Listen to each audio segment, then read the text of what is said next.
Hello, party people. I am getting sick of the stock market going down 2% every day. I don't know about you guys. As it accelerates right when I hit live. Jesus Christ, look at the Qs down 3.5%. It's going to be hard to do a YouTube with this backdrop, but I thought it was important to do one. So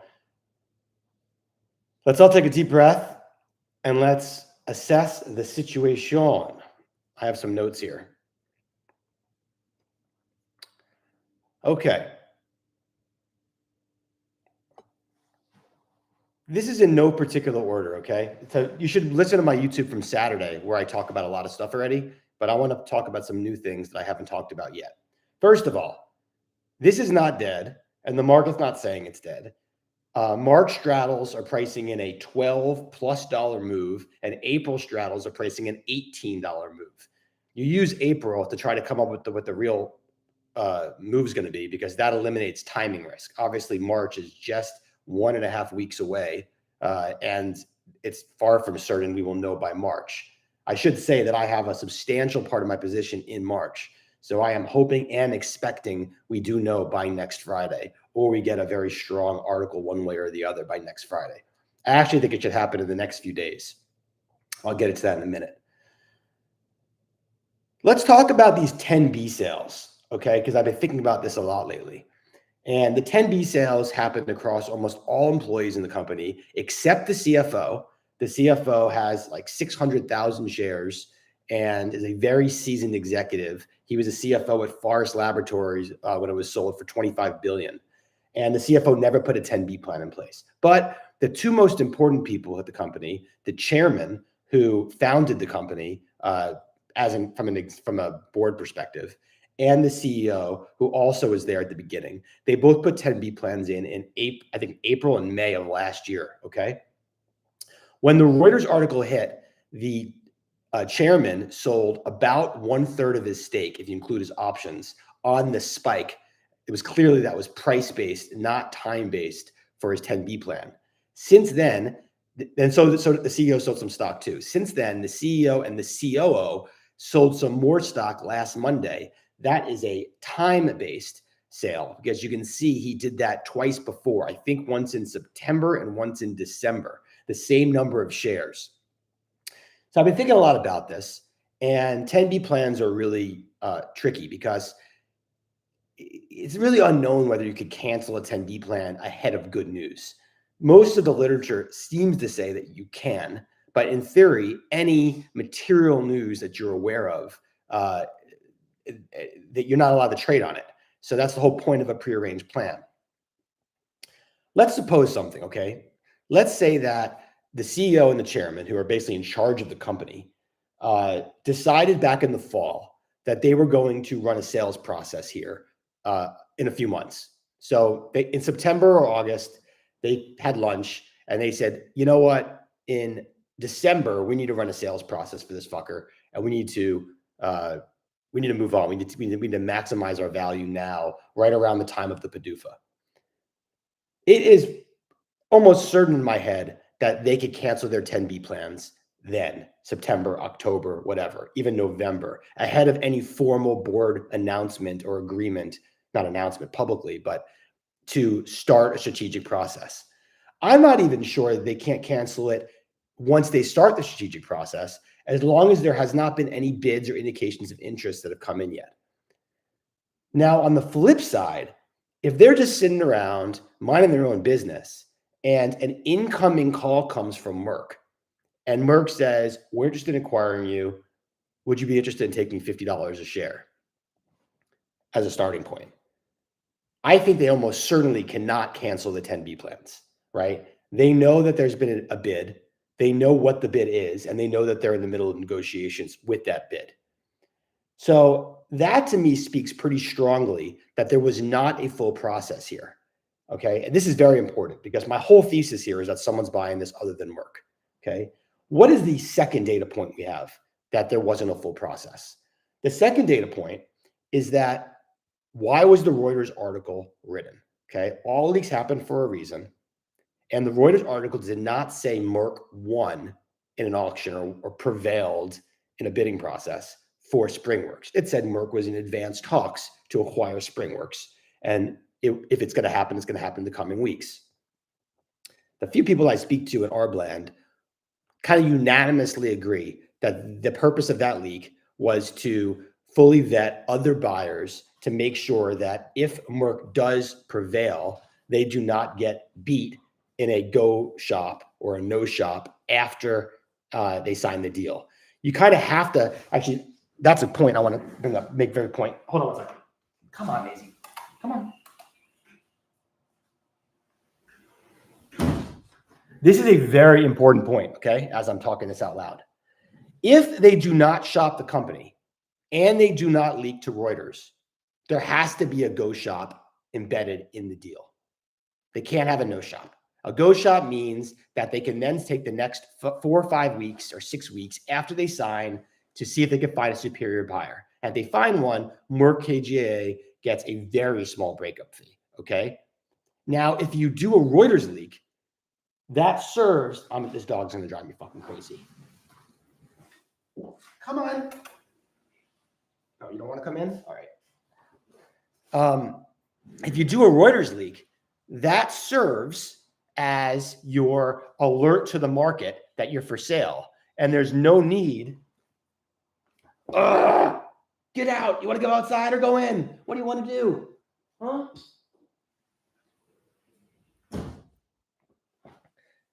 If you do a Reuters leak, there's no need for a go shop, right? Because you've already taken you've alerted the market and you've already gotten all the incoming bids you're going to get in those weeks after the Reuters article comes out. It's not good for Merck to sign a deal with a go shop and then get outbid it. It's a bad luck. It's much better for them to just lose pre-signing and move on, basically. Okay, so that's the second reason why it's very likely that this was not fully shopped. What's the third reason? The third reason is we are 4 weeks now from Reuters today, 4 weeks, okay?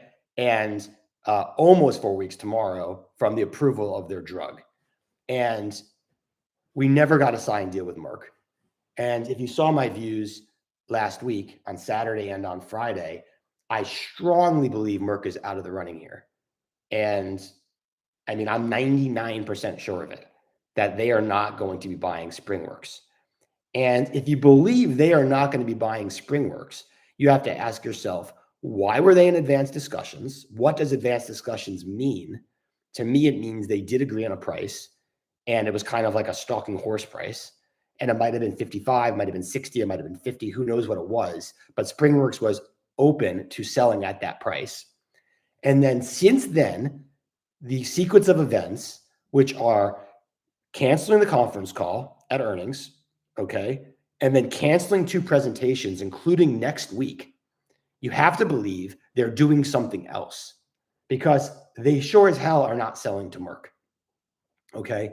And we are now sitting here on Monday, which is almost 5 days after the Wednesday night of Merck's earnings.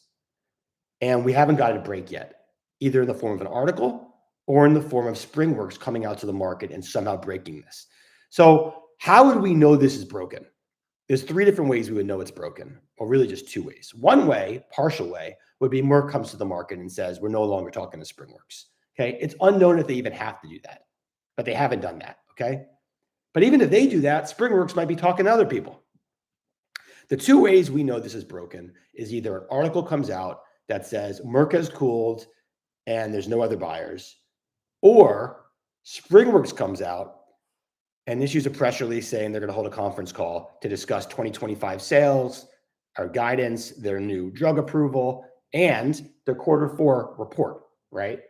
They can't go indefinitely like this, nor do they want to go indefinitely like this. They do need to engage the market. And we have not gotten that, right? So to me, the only alternative scenario, if everything I'm saying isn't true, is they were only in talks with Merck. They weren't advanced with Merck. Maisie, they weren't advanced with Merck 4 weeks ago. They did not have price. They spent the last 4 weeks trying to get price with Merck. They couldn't. Merck goes on the conference call on Thursday, shits all over paying a lot of money for a pharmaceutical deal. They're only going to do small deals and they prefer in-licensing. These are their words, not mine. Focus on life science, do small deals, if any, in pharma, and focus on late stage in licensing.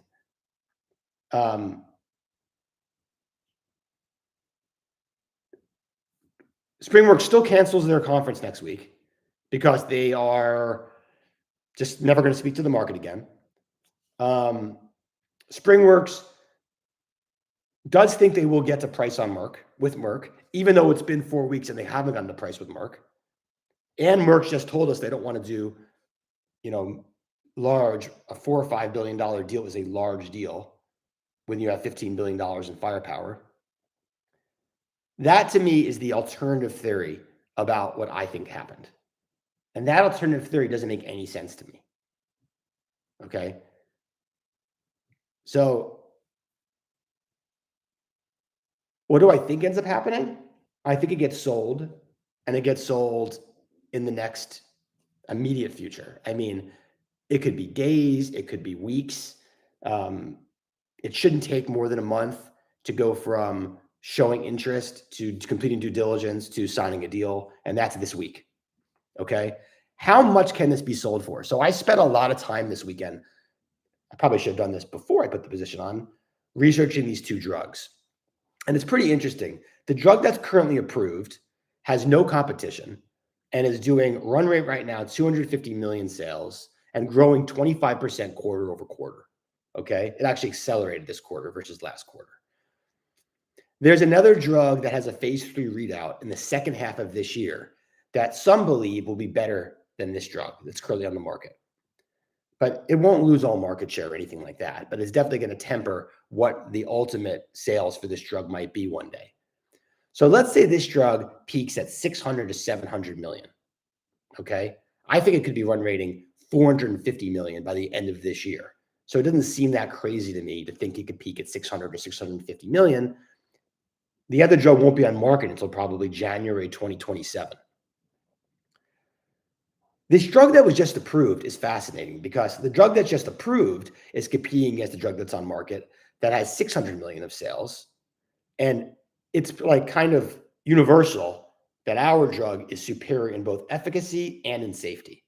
And we're dealing with children. So they should get the vast majority of the market. Let's say they only get 2/3 of the market. So they should get 400 of that 600 million over the next year or two. Okay. And then the adult population is 3 times the size. And they have the only approved drug for adults, though the other drug did read out a top line in Q4 that was positive for adults, but it's probably going to have the same efficacy and safety issues that it had for children. So we're still superior. Okay. I think it's pretty conservative, honestly, that this drug will do $1 billion in sales. It could do as much as $1.5 billion. Okay. At $1 billion in sales and then 650 million in sales for the former drug, that's 1.65 billion in peak sales. That should come sooner than later. I don't think it's going to be slow ramps to get to those levels, given what these end markets are for these drugs, right? Very serious conditions and high unmet need. They licensed these drugs from Pfizer in 2017. This is like a Pfizer spin out. And Pfizer gets 5 to 20% royalties. Currently, it's 5%. You can look at it in the K. It's under cost of goods, and it's a 5% royalty. My guess is at a $1.5 billion level, it probably blends closer to 10% royalty, but I have no way of knowing this. So that 1.65 billion needs to be lowered to 1.5 billion to take out the royalty. Okay. I did some math before I got on this YouTube, and basically there's like 77.5 million diluted shares outstanding, 75 million shares plus 2.5 million RSUs and PSUs get you to 77.5 million. Okay. There are also 12.8 million options that the strike prices are around 40, upper 30s, 40. Okay. Every $128 million, every $10 above 40 is going to cost the buyer $128 million. Okay. They have 400 million in cash and they have a PRV that's worth 150 million. Okay. If you add this all up at $70 using a lower sales number than I used, so I used 1.65. If you just use 1.5 and take 10% out for Pfizer, so you get to 1.35, at 70, you get 4 times peak sales. Okay. 4 times peak sales is not a lot. So, and that would cost them, sorry, I left one important thing out. That would be a 5.3 billion enterprise value and like a $5.8 billion diluted market cap. Okay. That's why I think this can be sold for a lot of money. And I think you could get a big price here still because the math works. And I think next year the company can be doing close to $1 billion in sales alone that quickly, because I think they'll be run rating 450 million on the former drug, and they'll be doing hundreds of millions of dollars on the new drug next year, and cash flowing a lot. So that's how I'm looking at valuation. Let me see what you guys have to say here and let's talk. So doesn't the 10B plan selling mean they're likely selling at the 60 to 70 level? I don't think that has anything to do with it. You know, companies put 10B, people de-risk with 10B plans all the time, right? These were put on back in March and April before they got approval of this drug, right? So much could happen between then and now. A lot of it was time-based. Some of it was price-based, but it clearly shows that, yes, they are sellers in the 50s and 60s. Whether they're sellers for the whole company or not, who knows? But they're sellers. And that's why I strongly believe they agreed to a price with Merck at like the $55 level. And somebody else came in. And Merck's not going to pay $70 a share. It was like John Feb for CEO for his 10B. No, it was after Reuters hit, everybody sold. And then it was last year. The CEO sold stock last year. Why are insiders dumping shares? I think I already addressed that. They put 10B plans in, my friend. That's prearranged plans going back to March, April. And the CEO's only sold about 10% of his entire stake. So he's got another 2.7 million shares or something or more out of the 300,000 he sold in the last few months. It's a very small amount of his holdings. Due to EU law, I believe that case that Merck will have to announce they're out, but ensure if they do this before SWTX closes out a deal with another company.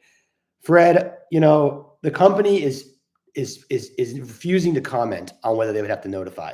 A broker put a note out after earnings, and the broker said that the company will not comment whether they would have to tell you that they are no longer bidding for them.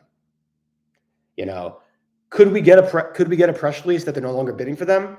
Yeah, and doesn't necessarily mean that they're not going to sell to somebody else.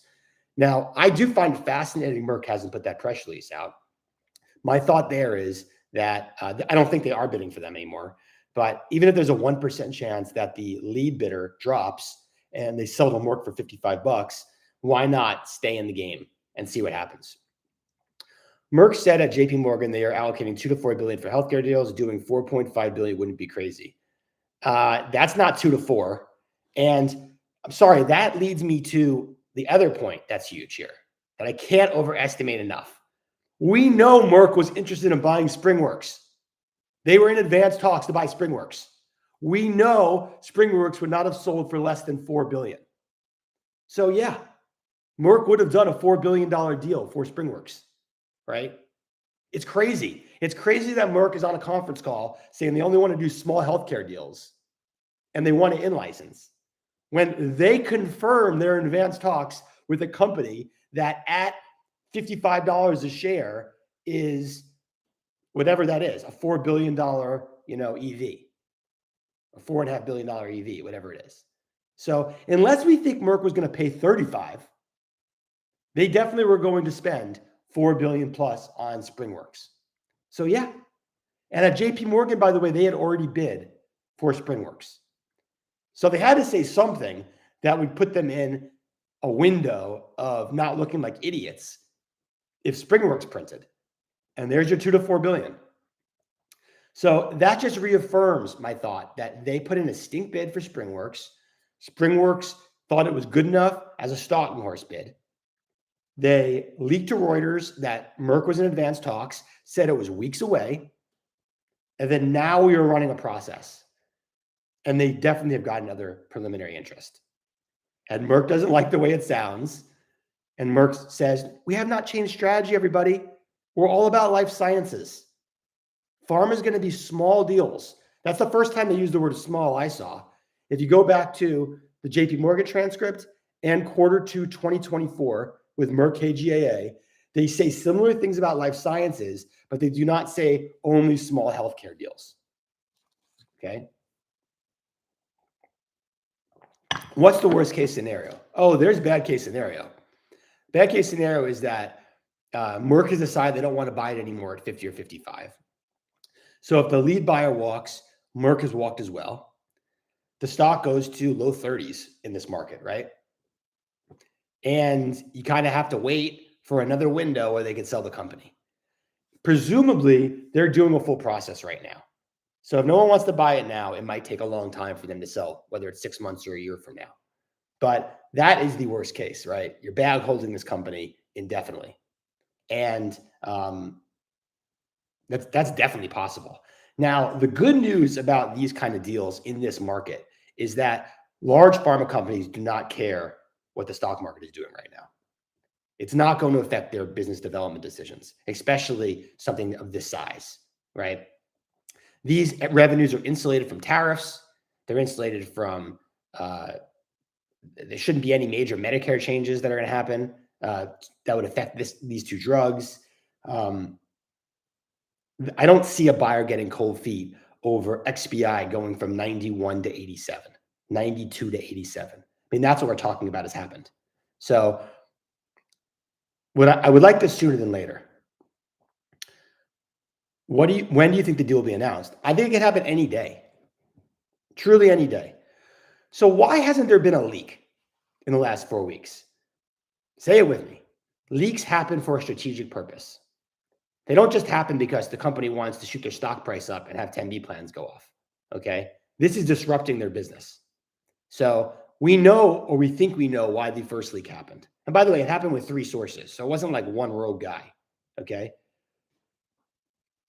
There is no strategic purpose in leaking now, okay? They don't need to get the stock price up. If they're running an auction, it's going to go to the highest bidder. And whatever the price the stock's trading at right now is completely irrelevant. Now, it's very likely that the buyers have told them, if you leak, we're walking. Amazon does that. Amazon has a strict no leaking rule. I think Warren Buffett probably has that too. So that is the reason why we have not heard anything from any reporters. Because by the way, let's say Merck has walked or Merck's close to buying. Wouldn't that make a great article? It's been 4 weeks. An update would be nice here. Yep, nothing. So we could get an update any day, and that update could be bad, okay? I'm not guaranteeing anything here, okay? Far from it. But we should know something very soon. And March pricing in a 12-plus straddle versus April pricing at 18 straddle says, the market says there's a 66% chance we're going to know in the next week and a half. And yeah, I think that's probably about right. I think it's probably more like 80% chance. What do you think downside with market action post-approval? Oh, my friend, it is not 42 to 45. It's pricing at an $18 straddle. 18. So that means if you bought that straddle, you need 18 up or 18 down to break even. No, it's going to go to mid to low 30s, at least for a hot second, if there's no deal. It's just the way it is. Yeah, I agree with that. Merck probably still in the game, but just not bidding any higher. They're done. They are not competitively bidding for this. They're just not. They can't pay for. By the way, they're not the best bidder. So I think I had that thought on my Saturday YouTube. Think about this for a second. Merck KGaA hasn't bought a healthcare company in over a decade. Okay. They said on their conference call, the only healthcare companies they're going to buy are very low risk deals and immediately beneficial to their bottom line. Okay. Again, we know they were in advanced talks for SpringWorks. It's not a rumor. So if Merck KGaA, one of the most conservative healthcare buyers in the market, has not done a healthcare deal in a decade, is interested in SpringWorks, and they're a 60 billion euro market cap, don't you think one of the other 4 major cancer players can pay more for SpringWorks, given the size of the companies and the fact that they're more aggressive when it comes to M&A? It just makes objective sense to me that somebody else would pay more than Merck KGaA. I don't think Merck KGaA can win an auction. There might be very unique situations where they could do M&A, but I don't think this is it. RE executive stock sales. We are going off the 1-year-old proxy. The executives likely are earning more in shares of last year than they sold. That is totally true, Glenn. I am not counting any of the options that they got in both. That's such a good point. Both in January of 2024 and January of 2025. That proxy does not show any of the grants they got in January 2024 or whatever, Jan, Feb, March of 2024 and Jan, Feb, March of 2025, if they got grants this year yet.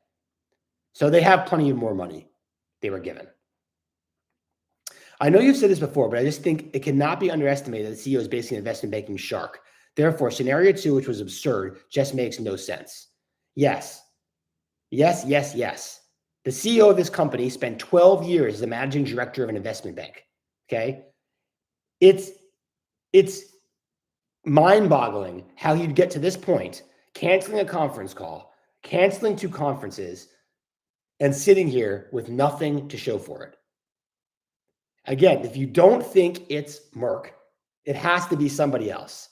If you believe it's still Merck, it behooves you to explain to me how Merck is taking a month to get this done and how come they're shitting all over it on a conference call, going out of their way to say they prefer in-licensing and small deals. Okay. I understand they've said some of this language before in the past, but if you're a CEO and you're about to present a very big deal for a $60 billion company, don't you present it in a little bit better light? You can still say you're price disciplined, right? And you can still say you have to have strict criteria, but you don't present it this way. What I do if I was her is I would say, we put out an ad hoc statement saying that we were in advanced talks. You could do the math of what the company's worth and what the size of the company is today and what it might be in an acquisition. And you decide whether or not that is a big or a small deal. But you know we're interested. We put a condom on. You don't put a condom on unless you want to fuck. It just doesn't make any sense. Okay? They don't owe anybody anything. SWTX had huge jump in stock to its followers and retail is getting liquidated. So I'm with you that today's price means nothing. Look, you'll know when there's a problem. Okay? It'll go to 40 or below. You'll see an article and you'll see options prices, really, really get decimated. So this is all noise. I don't think the company can go through this week. They can't get to Friday without an article that says it's dead or a press release with a conference call in it. The press release would look something like this. As previously disclosed by Merck KGaA, we were in discussions for a potential merger with them. This process has come to a close. We remain really excited about our future, and we're going to host a conference call at 8 a.m. to discuss Q4 sales, our brand new drug approval, and 2025 sales. That is how a press release would look like from SpringWorks. They're not under any legal obligation to do that, but they have no game forward as a public company without disclosing and going back to presenting their story to the street. They don't have another conference to go to till May, and earnings is in May. This is a huge overhang for their business. Okay. So it's in their best interest to cleanse it and to move on. So I feel like we're going to get something this week. If we get nothing this week, I'm even more sure they're going to be sold. I just don't know when. My guess would be the following week. If it doesn't happen the following week, my guess would be the following week after that. Because this is not going to be a multi-month thing, guys. Okay, the drugs are approved. The due diligence can take as short as 2 weeks to do something like this. I saw it from previous proxies for deals. You could get it done in 2 weeks, and they already have the contract drawn up because they have a contract with Merck. So they have to they edit the contract for a week or two. While you think 4 is most likely rev multiple, what's the range? 4 is low. Usually it's like 4 to 5, honestly. But this isn't going for $100 or $90. It would be the most shocking shit of all shit if that happened, especially in this tape. You're going to think I'm crazy, but it's possible there's more than one bidder right now outside of Merck, because there's plenty of people where this fits, where these two drugs fit in easily, and they have kind of low execution risk and big synergy with a larger company. So yeah, I mean, it could go into the 80s, I guess. I'm not really banking on that right now. I will say the odds of a sale in the 50s is extraordinarily low to me because it's not Merck. So this is starting with at least a 6 handle. And if I had to bet, it's starting with an upper 6 handle, 66, 67, 68, 69. And that'd be a good deal for somebody. All right. Well, this market is insane. It's great we're not dealing with private equity players. So, again, nobody's walking because the stock market is down today. We should be very close to a deal. And yeah, I'm excited and I'm nervous. And if I had to place odds on it, it would be 85% chance deal, 1% chance Merck, and the balance, of course, is obviously a break. But I'm still at 85. I don't know how it's not 85, given all the things that have happened in the last 4 weeks. If we didn't have the conference cancellation next week, maybe I'd be at 75. But that's your most recent data point from Thursday. And, they didn't have to cancel it.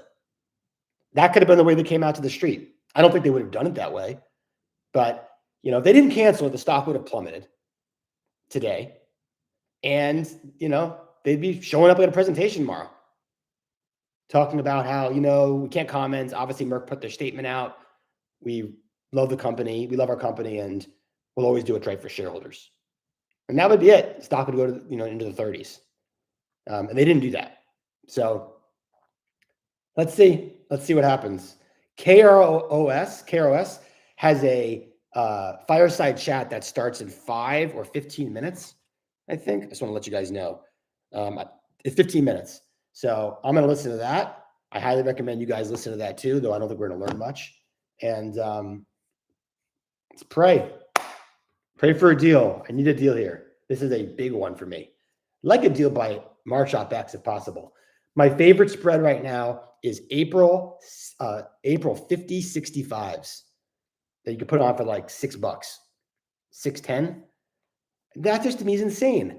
I mean, if I think there's an 85% chance of a deal and there's like a 75% chance or greater that the price is above 65 and like a 90% chance this price is above 60, you do your math on the expected values there, and that $6, is worth 12,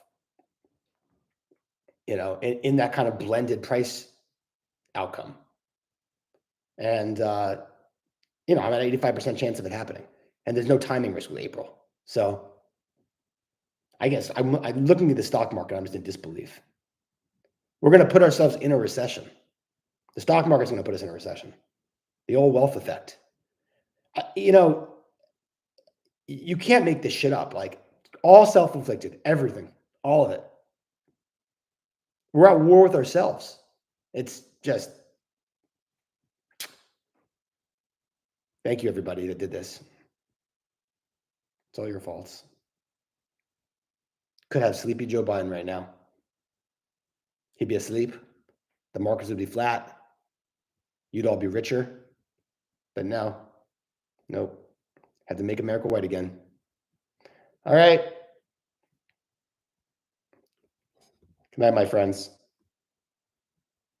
Selling April 65 is inconsistent with 65% outcome, which you say is likely. I'm happy you bring that up. I get this a lot on here. When I put on call spreads, it's not that I want to be short 65 and above. It's that I have to manage my risk. I also own lots of stock.